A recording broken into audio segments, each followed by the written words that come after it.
नमस्कार। कैसे हैं? कोई कह रहा है कि मेरा पढ़ाने में मन नहीं लग रहा है। कोई कह रहा है मैं पढ़ाना नहीं चाहता हूँ। ऐसा कुछ नहीं है, मेरा पढ़ाने में ही मन लग रहा है और मैं ये करके दिखाऊंगा। कोई गलती हुई हो तो क्षमा। बंगाल विभाजन और लॉर्ड कर्जन। बंगाल विभाजन का जो निर्णय था वो बंगाली राष्ट्रवाद को कुचलने के लिए लिया गया था, लेकिन इसका असर हो गया ठीक उल्टा। बंगाल विभाजन ने बंगाली राष्ट्रीयता को और अधिक उग्र बना दिया। यानी 1905 के वर्ष तक आते आते जो वातावरण में एक ठंडी थी ना, उससे गर्मी प्रदान कर दी बंगाल विभाजन के निर्णय ने। पिछले 20 सालों में नरमपंथी नेता यानी नरमपंथी राजनीति जिस तरह से कांग्रेस को ढो रहे थे और जिस तरह से कुछ भी अंग्रेजों के खिलाफ बड़ा निर्णय नहीं किया जा रहा था, नहीं कोई बड़ा आंदोलन, बंगाल विभाजन ने न केवल राष्ट्रीयता को उग्र बना दिया बल्कि अंग्रेजों के खिलाफ एक सशक्त आंदोलन का मार्ग भी प्रदान किया। और उस आंदोलन का नाम है स्वदेशी और बहिष्कार आंदोलन। इसके बारे में हम लोग थोड़ी देर बाद पढ़ेंगे। हालांकि इस वीडियो में लॉर्ड कर्जन और बंगाल विभाजन तक ही हम सीमित रहेंगे। इसके अगले वीडियो में हम स्वदेशी और बहिष्कार आंदोलन पढ़ेंगे। आइए देखते हैं। लॉर्ड कर्जन भारत की वायसरायों में ये सबसे बदनाम वायसराय थे। जो है नाम वाला वही तो बदनाम है।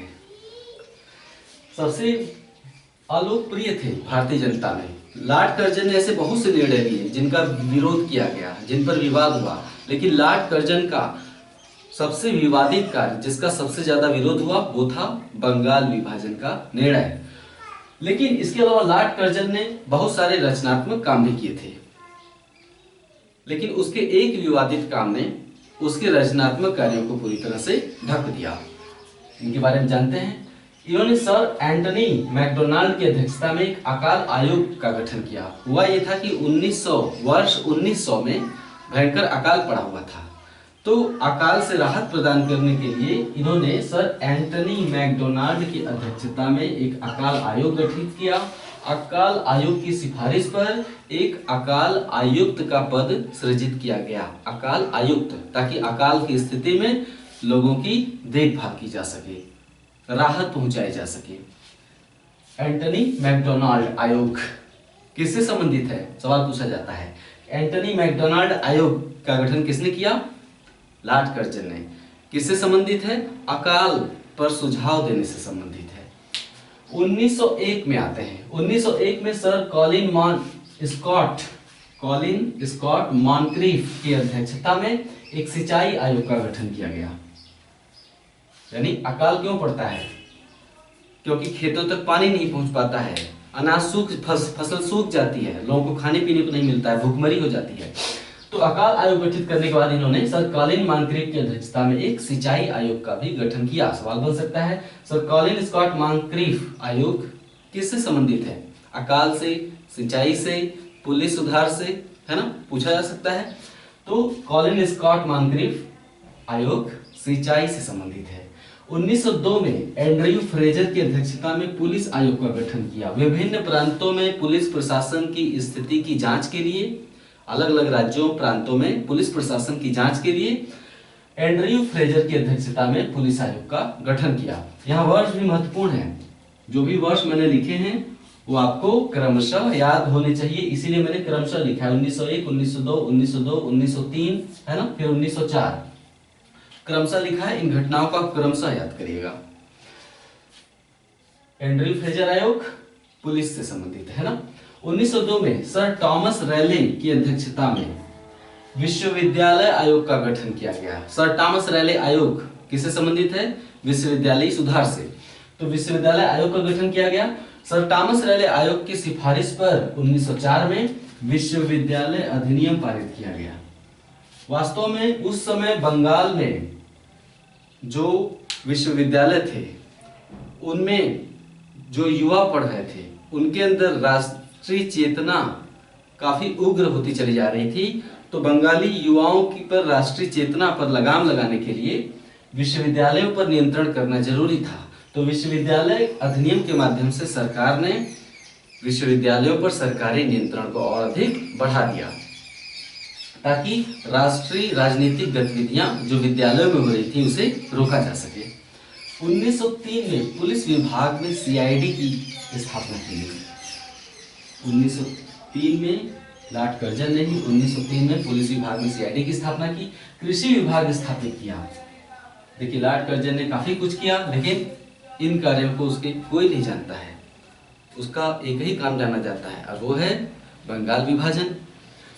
तो कृषि विभाग स्थापित किया ताकि कृषि और पशुपालन को बढ़ावा दिया जा सके।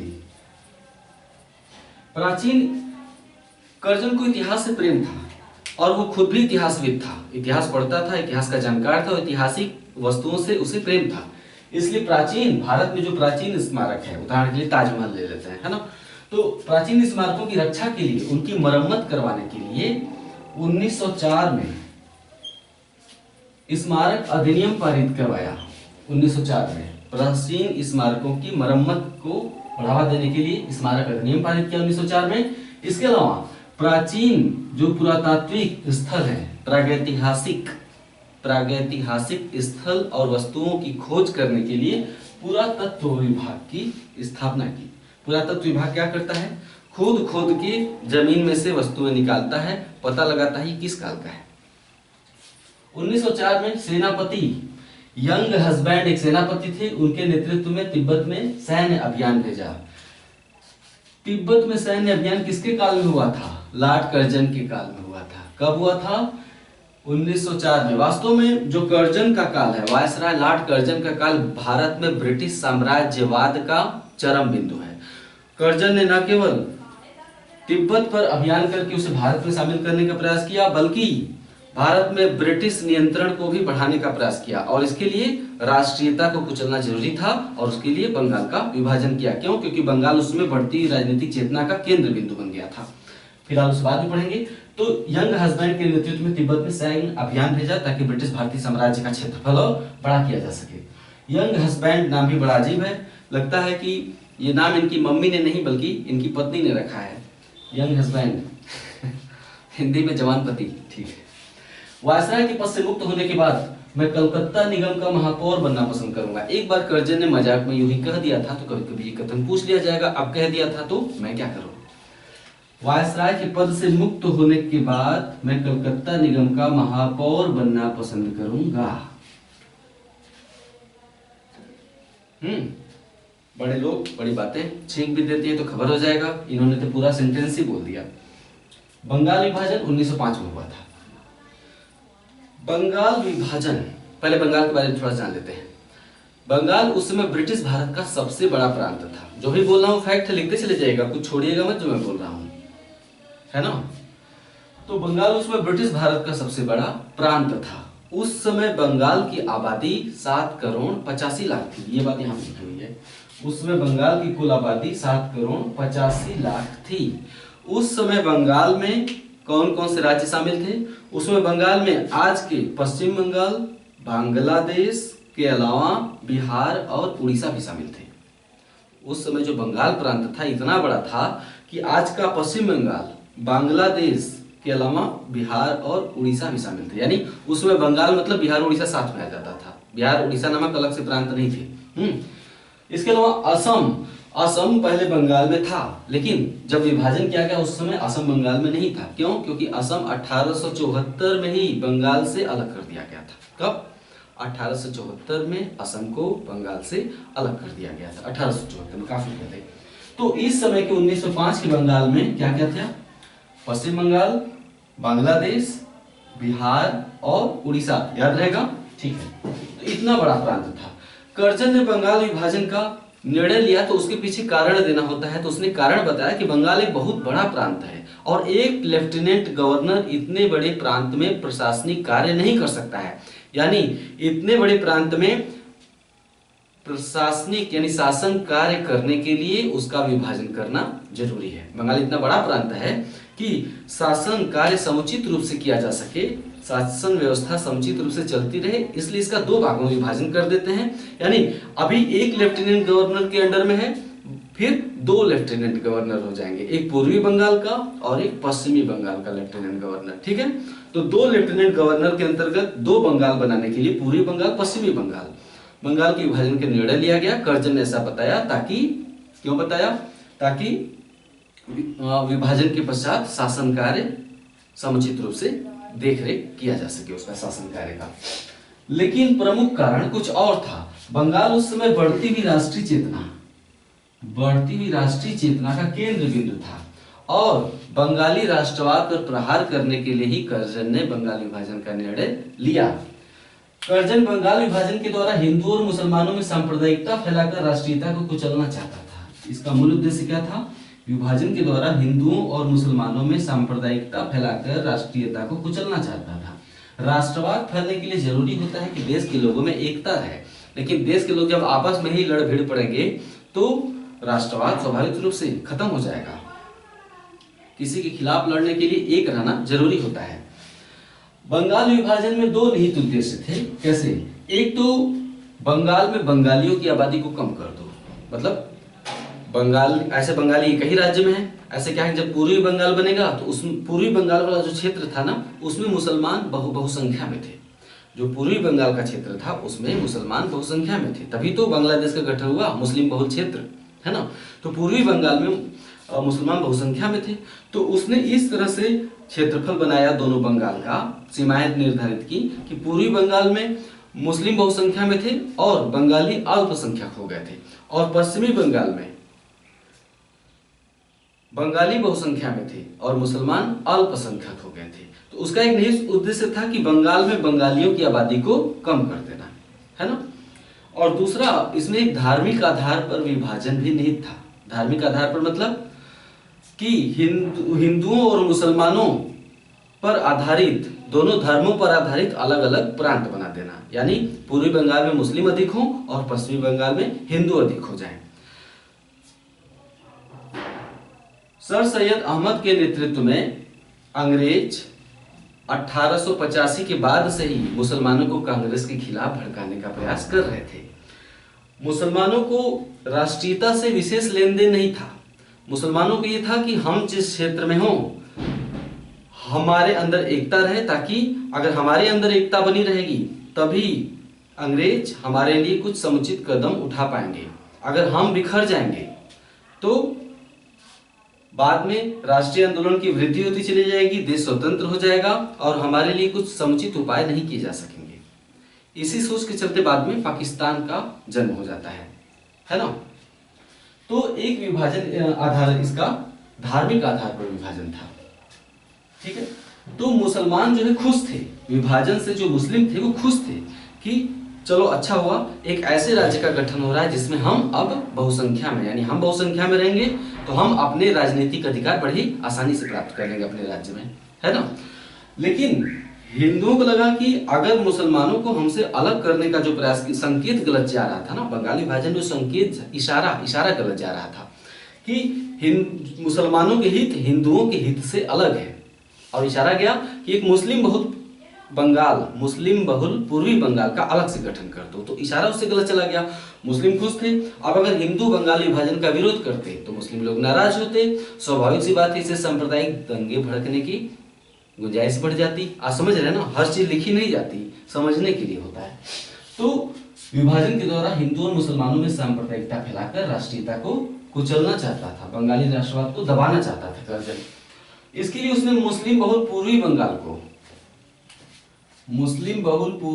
को हिंदू बहुल पश्चिमी बंगाल से अलग राज्य बनाने का निर्णय लिया, ठीक है। मुस्लिम बहुल पूर्वी बंगाल को हिंदू बहुल पश्चिमी बंगाल से अलग बनाने का निर्णय लिया। हालांकि कर्जन ने बंगाल विभाजन का कारण प्रशासनिक असुविधा बताया था कि इससे प्रशासनिक असुविधा होती है, दो राज्य हो जाएंगे तो प्रशासनिक सुविधा हो जाएगी। इसमें बंगाल में पश्चिम बंगाल था, बिहार था, उड़ीसा था और बांग्लादेश शामिल थे, और बंगाल की कुल आबादी 7,85,00,000 थी। 20 जुलाई 1905 को बंगाल विभाजन का निर्णय लिया जाता है। कब? यही पूछता है बार बार कि बंगाल विभाजन का निर्णय कब लिया गया? 20 जुलाई 1905 को। इस निर्णय के खिलाफ निर्णय लिया गया, अभी विभाजन प्रभावी नहीं हुआ। कर्जन ने निर्णय लिया 20 जुलाई को। 7 अगस्त 1905 को विभाजन के निर्णय के खिलाफ, 7 अगस्त, ये डेट याद रखिएगा, विभाजन के निर्णय के खिलाफ कलकत्ता के टाउन हॉल में स्वदेशी आंदोलन की घोषणा की गई कि विभाजन के खिलाफ, हम इस निर्णय के खिलाफ स्वदेशी आंदोलन की घोषणा की गई। और बहिष्कार प्रस्ताव पारित किया गया कि अंग्रेजी वस्तुओं का बहिष्कार किया जाएगा, है ना। विदेशी कपड़ों की होली जलाई जाएगी और अन्य वस्तुओं का बहिष्कार किया जाएगा। स्वदेशी आंदोलन मतलब स्वदेशी वस्तुओं का निर्माण किया जाएगा ताकि हम विदेशी वस्तुओं पर हमारी जो निर्भरता है वो समाप्त हो जाए, इसीलिए हम कहते हैं स्वदेशी और बहिष्कार आंदोलन इसे कहते हैं।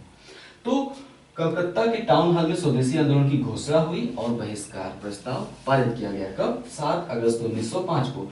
16 अक्टूबर 1905 को विभाजन प्रभावी हो गया। 16 अक्टूबर 1905 को विभाजन प्रभावी हो गया। कैसे प्रभावी हुआ? पूर्वी बंगाल और पश्चिमी बंगाल बन गया। पूर्वी बंगाल में क्या था? पूर्वी बंगाल और असम। बंगाल के पूर्वी हिस्से को असम के साथ मिलाकर पूर्वी बंगाल बना दिया गया, यानी पूर्वी बंगाल और असम पूर्वी बंगाल में हो गया। और पश्चिमी बंगाल में क्या था? पश्चिमी बंगाल, बिहार और उड़ीसा। ठीक है। तो इस दिवस जिस दिन विभाजन प्रभावी हुआ उसे शोक दिवस के रूप में मनाया गया। रविन्द्रनाथ टैगोर ने सुझाव दिया कि इसे राखी दिवस के रूप में भी मनाया जाना चाहिए। राखी मतलब लोगों ने एक दूसरे की कलाइयों पर राखी बांधी ताकि एकता को प्रदर्शित किया जा सके, संकेत दिया जा सके कि बंगाल विभाजन से हमारी एकता को आप खंडित नहीं कर सकते हैं।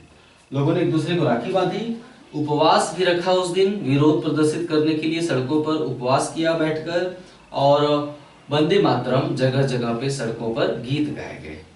ठीक है, ये 3-4 चीजें कभी कभी पूछ देता है, याद रखना चाहिए। शोक दिवस के रूप में मनाया गया, राखी बांधी गई, उपवास रखा लोगों ने, गंगा में स्नान भी किया, इसके अलावा वंदे मातरम गीत भी गाया गया। उस समय तत्कालीन राज्य सचिव रिजले थे। ये भी सवाल पूछा जा सकता है, उस समय राज्य सचिव कौन थे? रिजले थे। रिजले के सुझाव पर ही लॉर्ड कर्जन ने ये काम किया था। रिजले ने लॉर्ड कर्जन को एक पत्र लिखा था, वो पत्र आज भी है। उसी पत्र को पढ़ने से पता चलता है कि बंगाल विभाजन का कारण प्रशासनिक असुविधा नहीं था, बल्कि राष्ट्रवाद, एकता को भंग, हिंदू मुस्लिम एकता को भंग करके राष्ट्रीयता को कुचलना था। रिजले ने लॉर्ड कर्जन को जो पत्र लिखा था उसमें एक लाइन ऐसी थी कि एकीकृत बंगाल, यानी एकीकृत मतलब अविभाजित बंगाल एक महत्वपूर्ण शक्ति है। यदि हम बंगाल को विभाजित कर दें तो परिस्थिति कुछ और होगी, ये लिखा था उसमें। इन्होंने जो लेटर लिखा था लॉर्ड कर्जन को, क्या था? अविभाजित बंगाल एक शक्ति है, यदि उसे हम 2 प्रांतों में विभाजित कर दें तो परिस्थिति कुछ और होगी, ये बात कही थी। बाकी आमने सामने जो बातें हुई हैं लोगों की, तो 2 लोगों के कथन पूछ देता है, एक गोपाल कृष्ण गोखले का और दूसरा सुरेंद्रनाथ बनर्जी का। गोपाल कृष्ण गोखले ने बंगाल विभाजन पर बोला था कि बंगाल विभाजन एक निर्मम